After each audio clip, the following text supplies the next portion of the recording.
Så var der også en anden ting, som jo var lidt interessant. Og det var, at du fandt ud af, at du rent faktisk skulle tale med jordemoderen. Ja. Ja, fordi jeg havde haft den her lille tanke omkring pressefasen, hvor at jeg følte under min første fødsel, at jeg havde god kontakt med min jordemor, men det var meget mig, der styrede det hele. Og så under pressefasen, så blev jeg meget forvirret omkring, hvad jeg selv synes og hvad hun synes. Og hvor du så simpelt siger til mig, jamen tal med jordemoren. Og det der, det går op for mig, når det er jo faktisk ikke sværere, end at åbne sin mund og sige, jeg forstår ikke, hvad du siger. Vil du godt være sød at vejlede mig? Og stole på hendes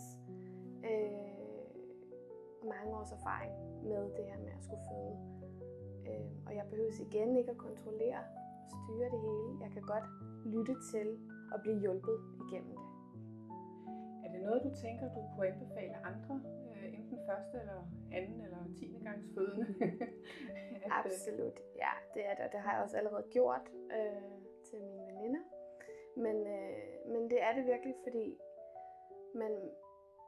man bliver forberedt på en helt anden måde, end hvis man går til en almindelig fødselsforberedelse.